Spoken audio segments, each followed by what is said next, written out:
Assalamualaikum warahmatullahi wabarakatuh. Innal hamdalillah nahmaduhu wa nasta'inuhu wa nastaghfiruh.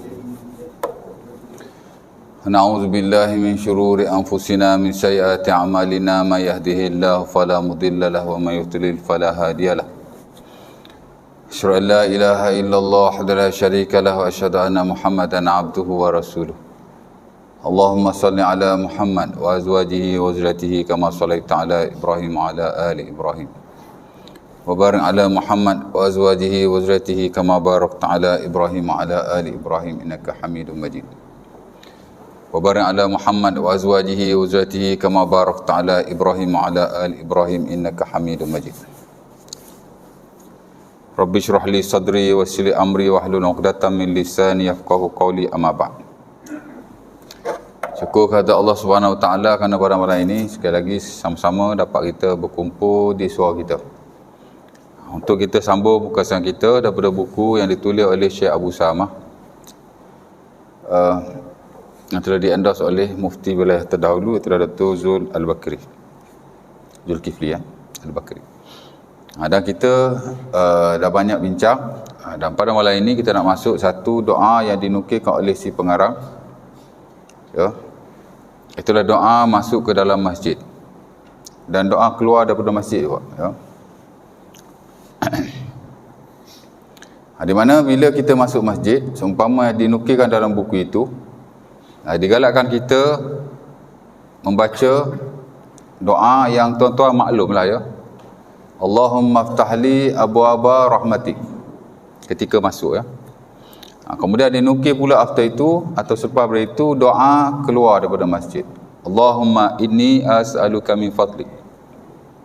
Itu yang banyak juga disebut dalam buku-buku zikir, especially yang rekas lah, ya. Dan alhamdulillah ditampal di masjid, ya, di surau, ya. Dan mudah-mudahan itulah yang kita amalkan sampai ke hari ini.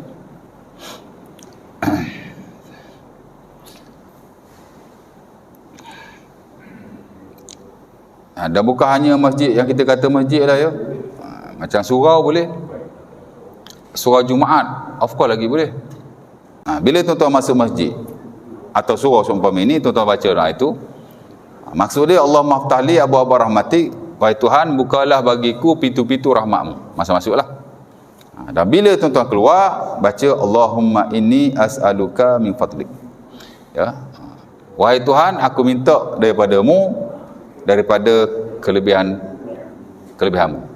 Ya, wahai Tuhan, aku minta daripada-Mu kelebihan. Baca dua doa itulah sekurang-kurangnya. Dan doa ni ada di mana-mana dalam buku zikir, especially yang reka-reka lah, di tampal-tampal, dan kita amalkan lah, ya. Cuma kalau kita lihat dalam buku-buku zikir yang lebih besar lah, buku-buku zikir muktabar kan, sebenarnya tidak sekadar kita baca doa itu. Mungkin kita buat belum ni baca doa tu je lah. Tapi lebih baik kita tambah lah, ya. Dan saya ambil contoh dalam buku zikir Al-Imam An-Nawawi rahimahullah Al-Azkar, memang dia ada satu bab, di mana bab itu namanya ma yaquluhu inda dukhulil masjid wal khuruji minhu. Bab apa yang dia perlu kata ketika dia masuk masjid dan dia keluar daripadanya, ya. Pasal apa dia sekali kan? Kerana sebahagian besar daripada riwayat Nabi sebut sekali, masuk keluar Nabi sebut sekali, lepas tu dia sekali kan.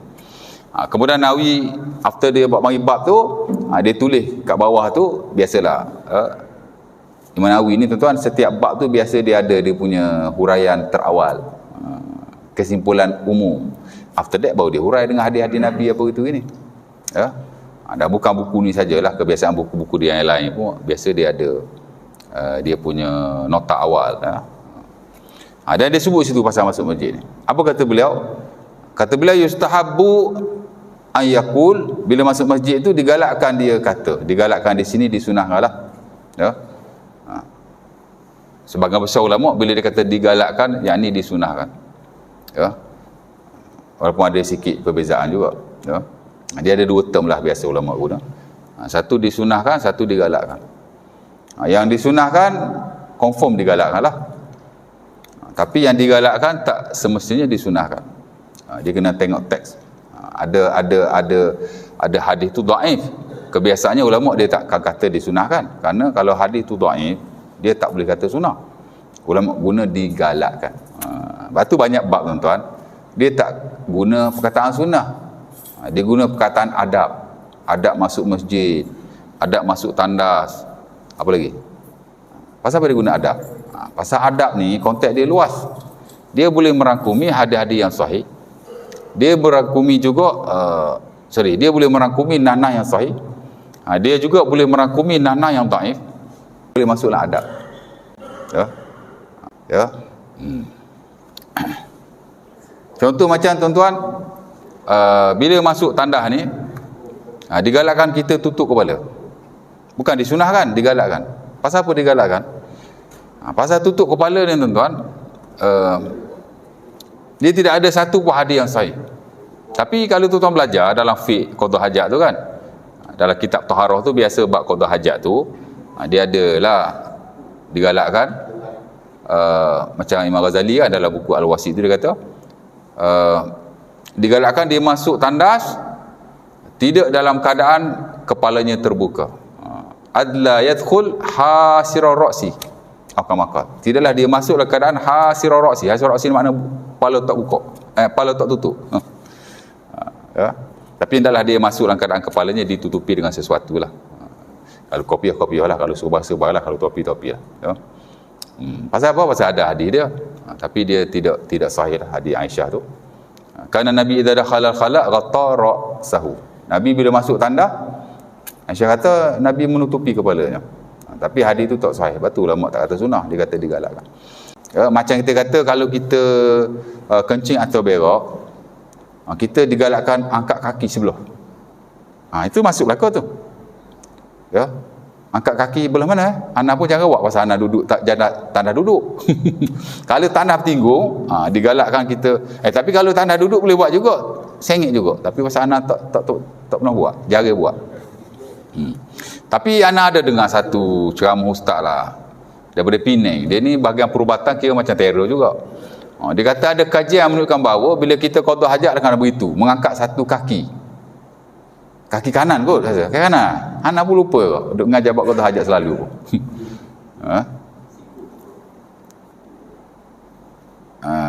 Itu lebih-lebih lah tu, siku-siku tu. Hadis sebut angkat kaki je. Dia angkat siku lah apalah tak tahulah kan. Tapi yang saya tahu mengangkat kaki. Angkat kaki kanan. Itu hadis Suraqah. Jadi kalau sunat Abi Daud tapi dia tak sahih. Di mana katanya Nabi bila qada hajat Nabi angkat kaki kanan.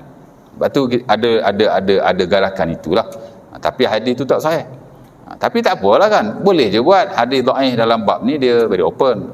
Mudah-mudahan berpahala. Jangan kata sunnah pula. Kalau sunnah confirm dapat pahala. Mudah-mudahan berpahala. Dan mengikut ceramah Syalihat tu, saya tak kajilah betul tidak dia kata tu. Sebab saya pun buat perubatan bukan kerti sangat pun kan. Dia kata ada kebaikan. Dia kata ada kajian bukan bahawa bila kita qada hajat, kencing baik, berak baik, dengan mengangkat sebelah tu dia kata baik untuk usus. Boleh jadi ya, boleh jadi. Lepas ni kita pun nak angkat ketek. Ya.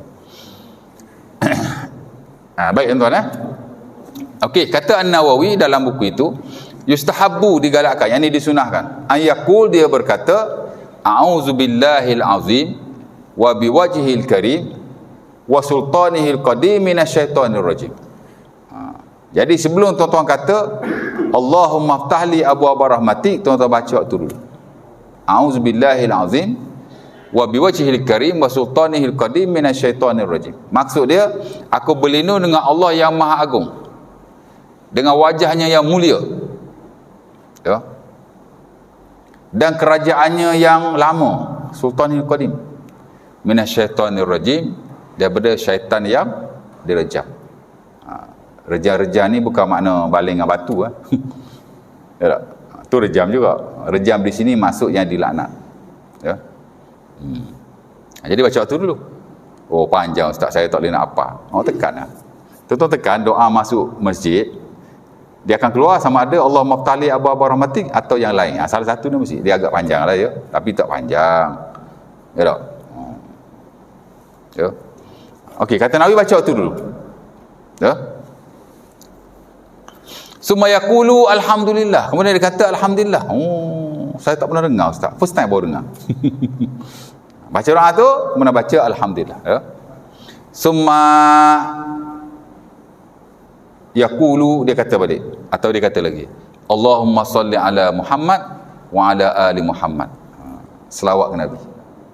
Ya. 3 orang situ. Ya. Kemudian summa yaqulu Allahumma ighfirli waftahli abwaaba rahmatik. Wahai Tuhan, ampunkanlah aku dan bukalah pintu rahmatmu kepadaku. Ya. Apa? Summa yaqulu bismillah, kemudian dia kata bismillah, wa yuqaddim rijlahu yumna 'inda dukhulihi wal yusra 'inda khuruji. Barulah dia masuk dengan kaki kanannya, kemudian dia keluar dengan kaki kirinya. Ya. Jadi sebelum tuan-tuan nak masuk tu, baca waktu dulu. A'udzubillahil azim wa sultani wa bihil karim wa sultanil qadim minasyaitonir rajim. Alhamdulillah. Allahumma salli ala Muhammad wa ala ali Muhammad. Allahumma ighfirli waftahli abwaaba rahmatik. Bismillah. Agak-agak berapa second? 10 second je. 7 second macam tu je. Ya. Tak adalah kata, oh panjang ustaz, nanti duduk berdiri lama nak masuk masjid, orang lain dah masuk dah. Tak adanya. Sambil-sambil nak masuk letak selipar, habis baca kalau dah lancar tak. Ya. Kau nak masuk. Pasal apa Nawawi dia susung itu? Kerana menjadi galakan para ulama tuan-tuan, bila ada banyak riwayat dalam satu-satu hal, ya, mereka menggalakkan ia dibaca secara keseluruhan. Tuan-tuan baca satu pun hasaralahu as-sunnah, dapat sunnah tu. Tapi dia kerana Nabi baca, ada banyak Nabi baca, tuan-tuan boleh baca secara bersilih ganti kalau tuan tahu riwayat dia lah. Ya. Mana-mana doa yang tuan-tuan baca kan, okey, masuk kali ni aku nak baca Allahumma ftahli abwaaba rahmatik, that is fine, hasaralahu as-sunnah, dapat sunnah. Ataupun masuk lagi sekali aku nak baca Allahumma salli ala Muhammad wa ala ali Muhammad, tak nak baca doa, dapat sunnah. Masuk lagi sekali pula aku nak baca A'udzubillahil azim wa wajhil karim wa sultanil qadim minasyaitonir rajim, hasalalahu as-sunnah, dapat sunnah. Ya. Kerana hadis itu sebenarnya dia dalam beberapa nas, dia bukan satu hadis. Kalau tuan-tuan boleh dapat baca begitu, dah kira bagus. Tapi kalau tuan-tuan baca keseluruhan, itu digalakkan oleh para ulama dan sangat majoriti lah, termasuk An-Nawawi rahimahullah. Ya. Nampak? Jadi ada 7 di situ. Ya. Dan dia pun baru buat mari hadis Nabi SAW dalam bab tu.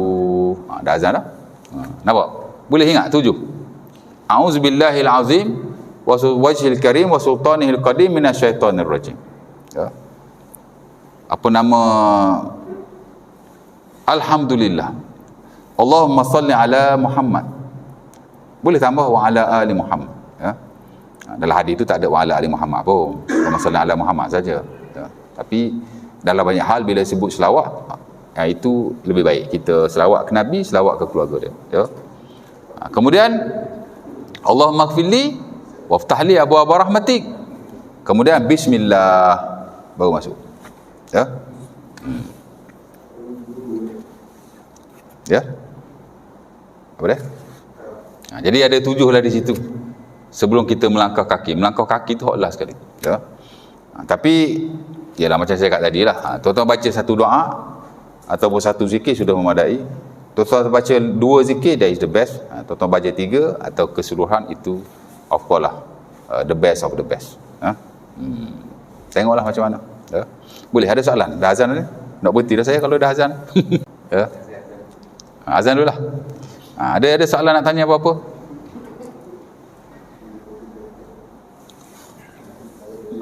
Bismillah.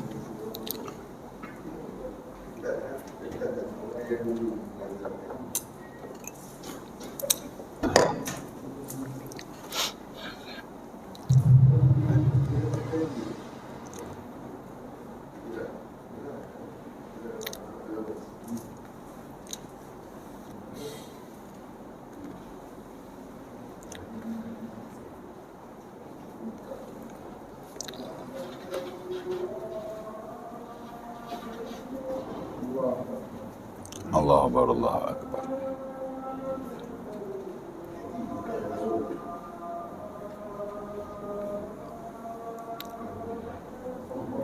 Allah Akbar, Allah Akbar.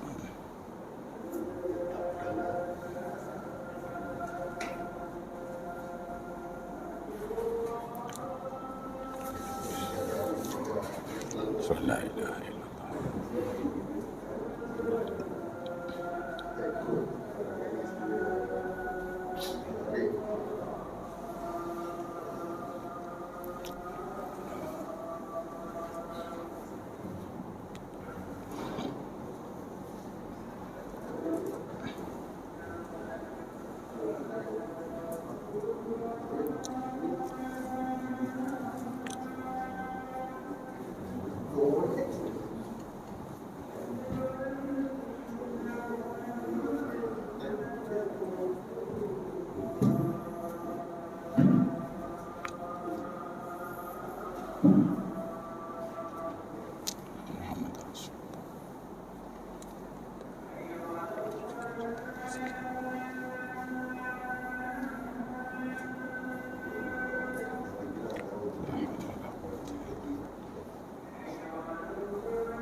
La haula wala quwwata illa billah.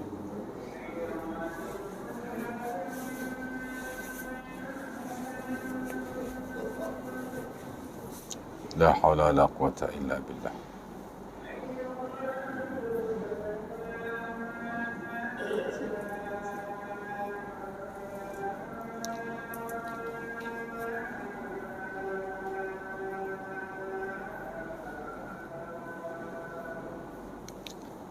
La haula wala quwwata illa billah.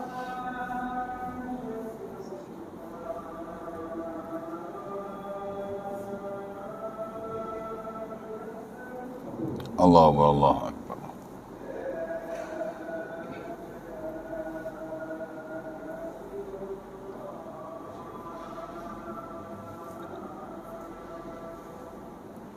لا إله إلا الله. اللهم صل على محمد. اللهم رب هذه الشفاعة القائمة آت محمد الوسيلة والفضيلة والعافية.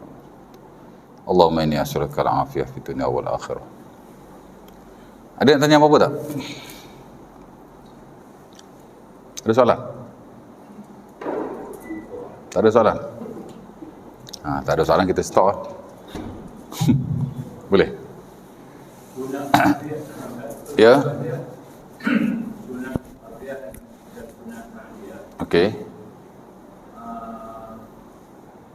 Yang tak boleh selepas asar dan selepas subuh. Okey. Jadi kalau lain-lain waktu kita Bukan tak boleh, mana tidak ada ba'diyah untuk subuh dan asar. Betul dah kata. Ya betul. qada boleh Ustaz. Qada boleh. Dia dalam fiqh solat, the sign of prayer, memang ada satu bab dia panggil al-awqat al-makruha fi salah. Waktu yang dimakruhkan untuk sembahyang. Dia memakruhkan di sini masuk dilarang lah. Majoriti ulama mengharamkan dan segelintir sekadar memakruhkan sahaja. Tapi dia sepakatlah ini waktu yang dilarang. Dalam fiqh memang ada satu bab waktu-waktu yang dilarang dalam sembahyang. Ataupun waktu-waktu yang dilarang untuk sembahyang, memang ada lah ya. Dia 5 waktu lah secara detail lah. Ataupun cara asalnya dia 3 waktu lah. 3 waktu tu mana lepas subuh sampai waktu duha. Ketika matahari tegak di atas kepala sebelum masuk waktu zuhur, about 5 to 10 minutes. Kemudian selepas asar sampai waktu maghrib. Jadi ada 3 waktu lah di situ. Ada ulama kata 5 waktu. Pasal apa 5 waktu? Dia pecah-pecahkan. Ya. Lepas subuh sampai matahari naik sampai waktu duha. Mana sampai matahari 3 hasta di atas kepala. Ya. Mana dia naik waktu yang boleh sembahyang tu lah. Kemudian waktu tegak, and then selepas waktu asar sampai matahari tenggelam. Ketika matahari tenggelam sampai dia betul-betul tenggelam, lepas tu dia kata 5. Ya. Ala kulli hal, kalau kita ada 3 waktu sudah memadai lah. Adalah hadis-hadisnya yang paling top tu hadis Abu Sa'id, ya, di mana Nabi larang lah sembahyang pada waktu itu. Ada hadis Uqbah bin Amir, memang saya tak dapat baca nah dia satu persatu. Tapi memang Nabi ada sebut waktu-waktu ini memang tak boleh sembahyang. Ya. Jap. Nanti saya beritahu.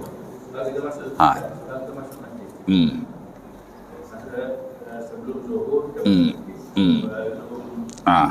maghrib termasuk. Okey. Okey. Jadi 3 waktu ni, saya faham maksud Haji tu. 3 waktu ni memang tak boleh semayang lah. Jadi soalnya tak boleh semayang tu macam mana? Sebagian para ulama kata memang tak boleh semayang langsung. Apa semayang pun tak boleh. Dan itu yang standard dalam mazhab Abu Hanifah. Ya, memang tak boleh semayang langsung. Kerana apa? Kerana dia betul-betul berpegang dengan hadis ni, sementara memang ada riwayat lain daripada Amr bin Abasah di mana Nabi larang semayang pada waktu itu. Waktu-waktu hok disebut tu, kalau waktu matahari naik, puak-puak hok semua matahari duduk semayang. Jadi kita tak nak tasyabuh dengan mereka, tak nak sama dengan mereka lah. Mereka duduk semua tuang pada waktu itu, kita jangan semua. Waktu matahari tenggelam pun sama. Nabi kata, wahai naizin yasjud lahal kufar. Subuh sama, asal sama. Waktu tu ada orang sembah matahari, dia pun semayang. Jadi kita macam ada penegasan lah di situ. Jadi dia kata apa-apa semayang, any prayers, semayang fardu ke, hak qada lah, semayang sunat, apa-apa tak boleh. Itu tapi majoriti para ulama, termasuk standard dalam mazhab Syafi'i lah, ya, boleh semayang yang bersebab, boleh. Ya. Contohnya kita semayang tahiyatul masjid. Kerana Nabi kata idza dakhala ahadukumul masjid fala yajlis hatta yarka' rak'atain. Jadi hak tadi larangan tu am, hak ni khusus, dia kata. Khusus boleh nanah yang seumpama dia boleh mengkhususkan am. Jadi dia kata boleh. Nabi kata bila kamu masuk masjid jangan kamu duduk melainkan kamu semayang 2 rakaat. Ya, adik Abi Ayub tu saya Muslim, adik Abi Qatadah, saya Muslim. Jadi dia kata tahiyatul masjid boleh. Sunat wuduk pun sama. Karena Nabi kata man tawadda'a nahwa wudu'i hadza summa yusalli rak'atain ghufira lahu ma taqaddama min zambihi. Siapa-siapa wuduk kemudian dia sembahyang 2 rakaat diampunkan dosa telah lalu. Jadi nampak? Jadi dia kata boleh sembahyanglah, sembahyang semua apa ini. Begitu juga dengan sembahyang yang di qada lah pada waktu yang lain. Qada fardu tak ada lah. Pasal hadis pasal qada fardu ni tak ada langsung sebenarnya. Ya. Hak Nabi qada tu sembahyang sunat ba'diyah. Di mana ada satu kes dalam Sahih Bukhari atau Muslim diriwayatkan oleh isteri dia sendiri nama Ummu Salamah. Ya. Nabi sembahyang lepas asar. Nabi sembahyang dia tengok kan. Kemudian dia pun suruh dia punya jariah, budak wanita yang datang pada waktu itu, mungkin royak ke Nabi, dia kata pergi cakap ke Nabi. Pasal apa dia sembahyang waktu ni? Kan dia larang sembahyang waktu ni. Takut Nabi lupa, dia kata. Tapi kalau Nabi teruskan sembayangnya, kamu beredar lah, istakhiri anhu, beredar. Kalau dia sedar, dia akan berhentikan sembayang. Dia pun pergi cakap kat Nabi, wahai Rasulullah, Ummu Salamah cakap kat saya, waktu ni tak boleh sembayang, awak juga cakap, tapi kenapa awak sembayang? Dia cakap kat Nabi begitu, Nabi tak cakap apa-apa, Nabi diam, Nabi teruskan solat. Fastakhara anhu, maka dia pun beredar. Bila dah habis sembayang, Nabi pun cakap kat dia, Nabi kata tadi, masa lepas zuhur tadi, ada rombongan Bani Asad nak jumpa aku. Jadi aku tak sempat nak semayang. Jadi yang aku semayang ni, Nabi kata hak Pak Dia zuhur tu lah. Jadi Nabi semayang waktu yang dilarang kan. Jadi pendapat majoriti yang mengharuskan semayang walaupun pada waktu yang dilarang ni nampak lebih kuat lah berbanding yang minoriti itu. Jadi boleh semayang bersebab, tapi semayang mutlak tak boleh lah. Semayang mutlak ni maksud semayang yang tidak ada sebab yang spesifik, ya, dan dia tak ada waktu, dia mutlak dia panggil. Contoh macam semayang istikharah tak boleh. Semayang istikharah bukan semayang bersebab walaupun ada sebab. Macam semayang hajat, semayang hajat ke sebab saya nak semayang ni sebab ada hajat, tak, ia tak dikira sebagai semayang bersebab tu, dia semayang mutlak. Macam semayang taubat, ada sebab juga tadi buat dosa, dia tak masuk dalam kelompok semayang yang bersebab tu. Dia semayang yang sebab semayang hajat, semayang taubat, semayang ni kita boleh semayang anytime anywhere. Adapun semayang wuduk waktu tu je kita semayang. Tahiyatul masjid waktu masuk masjid aja.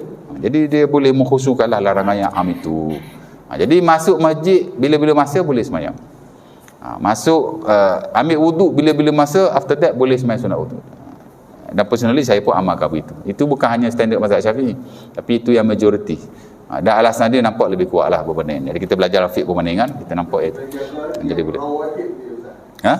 Yang rawatib tu yang kita dengar. Rawatib yang muakkad itulah ba'diyah qabliyah. Rawatib ni ada dua, satu yang muakkad, yang very preferable, satu yang tidak muakkad. Sunnah juga, tapi dia tidak muakkadah lah, mana dia tidak ditekankan. Yang tak ditekankan ni dia tak perlu diqada.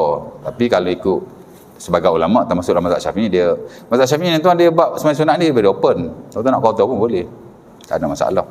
Hatta sembahyang sunat yang tidak muakkad ni tuan-tuan, dia tidak ada bilangan waktu yang tersendiri. Qabliyah maghrib tuan-tuan, sebelum imam nak sembahyang, tuan-tuan nak sembahyang 4, 6 agu farid. Hak tak muakkad ni dia very open. Dia tidak ditekankan, tapi dia terbuka. Ya? Macam itulah cerita dia. Tapi kalau yang muakkad ni dia ada spesifik rakaat dia. Kalau 4 lah, kalau 2 lah. Ya? InsyaAllah ta'ala setakat tu lah untuk Allah ni. Mudah-mudahan sikit sebanyak. Next nanti saya akan sebutlah 7 galakan Imam Nawawi tadi, bacaannya apa gitu ini. Sebenarnya ada sandaran beliau yang diambil daripada hadis dari Nabi sallallahu alaihi wasallam. Ada 6 hadis yang beliau ketengahkan. 5 diguna pakai dalam 7 yang galakan tadi.